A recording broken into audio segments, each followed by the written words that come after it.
Hey guys, and welcome back to a very special edition of Dungeons and Distractions. I know it's been a while since I've been able to update, and this is the reason why.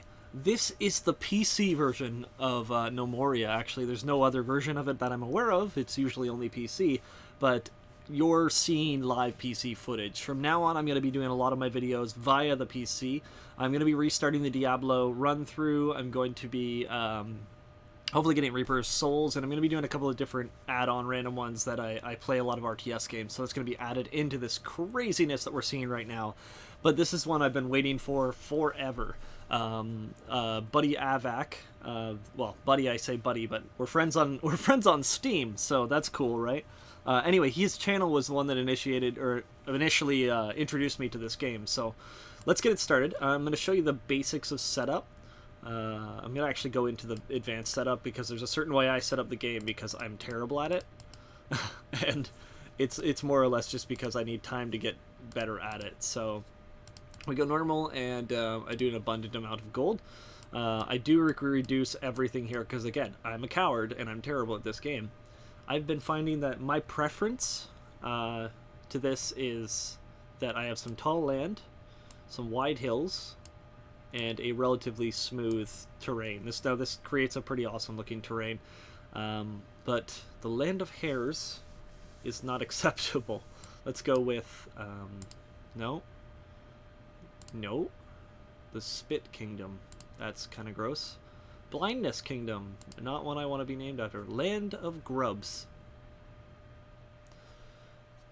Sure, why not? We can go with that. That's all right. Let's take a quick preview. And this is kind of just going to give you a basic of what you're going to be looking at. And this is going to be what a similarity is going to be. Now, I do want a larger map. We'll go back to... Back one. We'll go... A large kingdom. Okay. And basically what this is going to be is we're going to initiate, and then this is an amazing game. Now, this is going to take a long while, so I'm actually going to cut out the generating the map bit.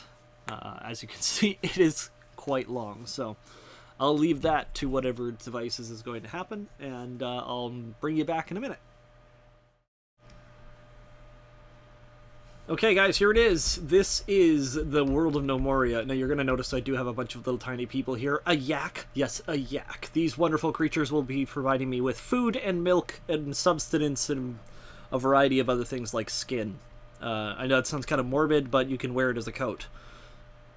Kind of sounds worse. Anyway, welcome to this world. This is the world of our wonderful kingdom known as the Land of Grubs, which is pretty compelling in my opinion.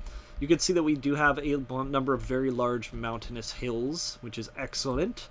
A very relatively flat center area. And there's a very big mountain there. That's just humongous. Lots of trees, all kinds of trees. These are strawberry bushes, some cotton bushes, pine trees, of course. Those are my personal favorite.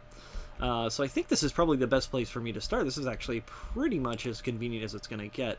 Now, I'm going to give these people simple things. Right now what I'm going to get them to do is I'm going to get them to forage out all of the forageable goodies, I guess. They're also going to what's called fell trees, which is essentially they're just going to chop these trees down. I'm just going to get them to chop down all these trees so that we have a nice flat area that we can get started with. And in doing that, I have to give them all jobs. The wonderful thing about the jobs in this is you can get so in depth. I actually, like I said, I'm gonna reference Avac a lot because Avac basically taught me how to play this game. He was also the cause of me purchasing it, which is excellent. And I recommend checking out his Gnomoria Let's Plays. They're phenomenal and they're very entertaining. I will definitely link them in the description below. Playlists, complete playlists. Castle Goat is my favorite, but, you know, to each his own. I am going to actually set up my pasture, which is where my wonderful, happy-go-lucky yaks are going to live. And they will eat all the straw. I'll only make it have one male. Again, the reason being that later I can just kill off all the males, and then the females give me milk, and it's all great.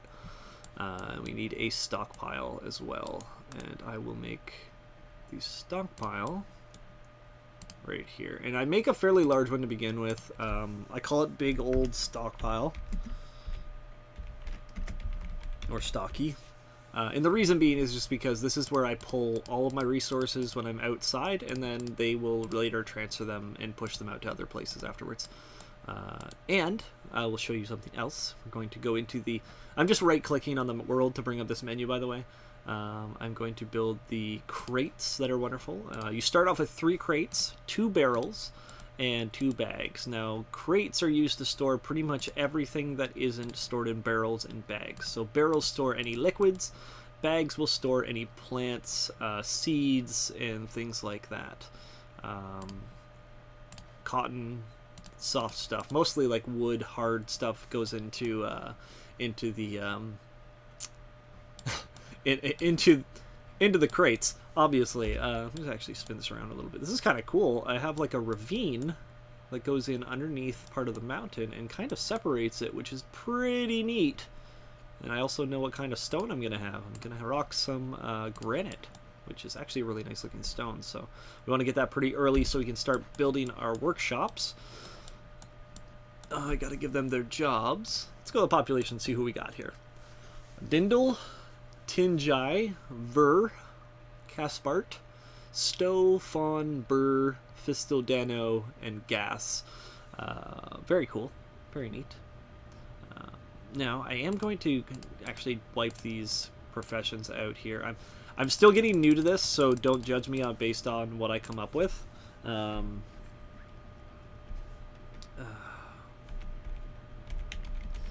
This is just a basic naming thing that, again, I took from AVAC, but you know, I'm fairly certain the pioneers don't do...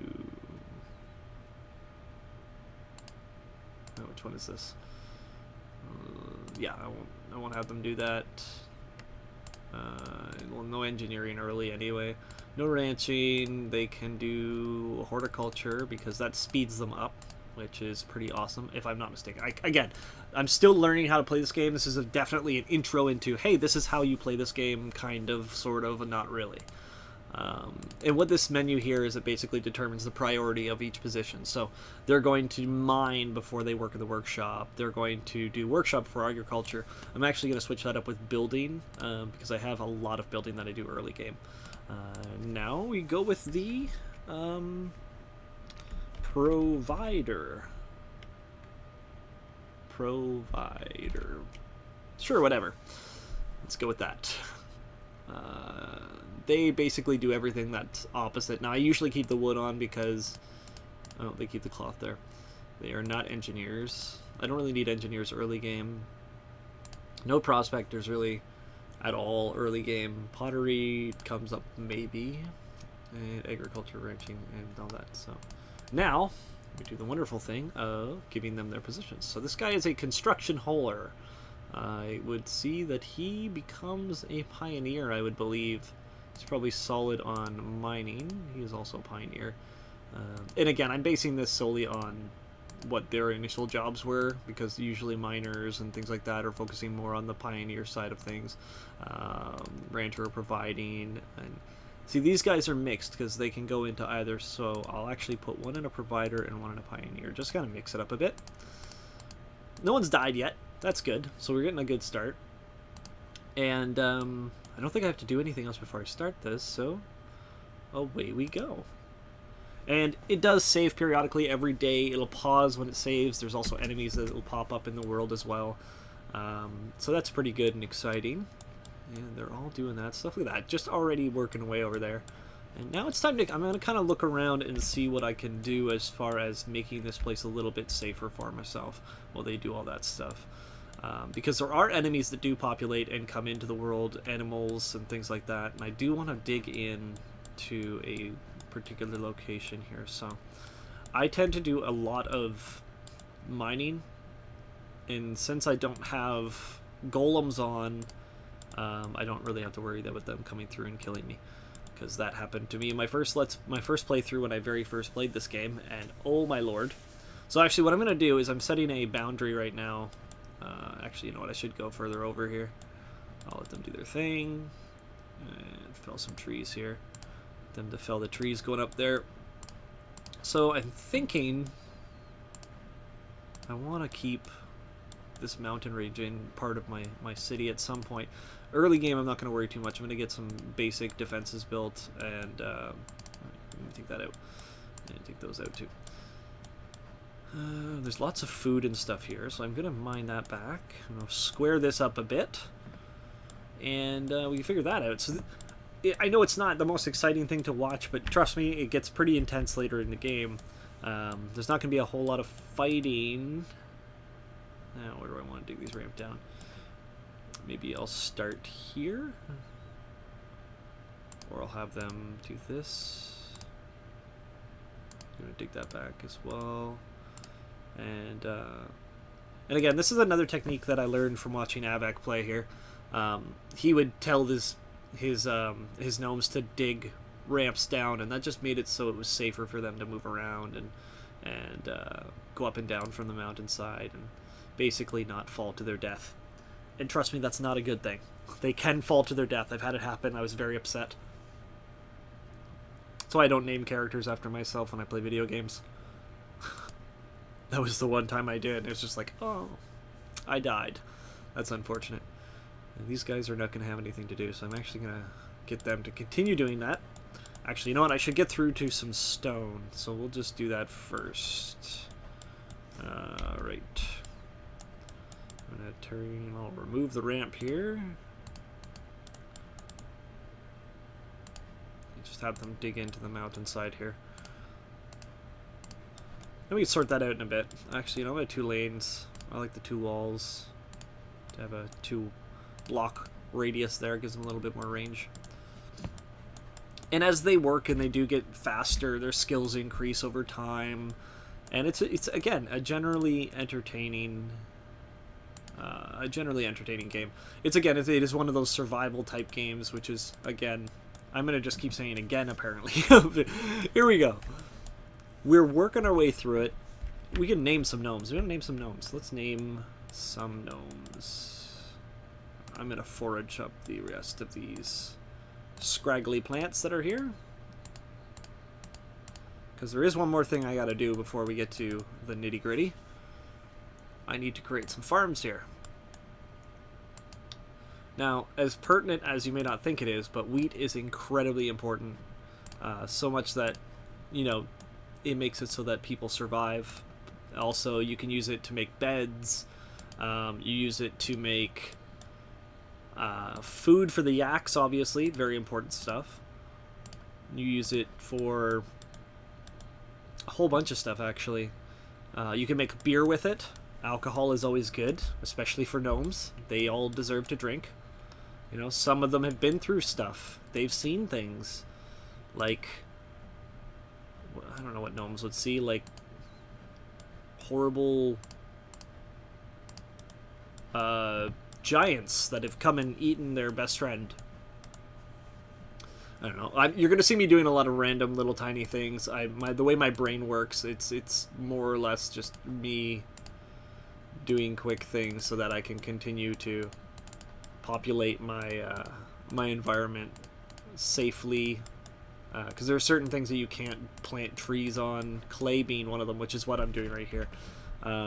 Actually, I don't know if you can plant trees on clay. I've never actually tried. Again, it's something that I've picked up from watching Avak play, of just moving the dirt out of these positions here. So, again, check him out. He's pretty awesome. He's got a whole bunch of really cool videos. He does a lot of Robocraft too, from what I understand. I'm not really a Robocraft guy myself, which you could probably tell by watching most of my videos. But I'm going to keep this going a bit. I'm going to get these guys a little further deep. That's awesome, by the way, that I've already hit stone. I'm going to build a workshop. I usually don't get these up this early, and I always build 2 so I can make twice the amount of wood.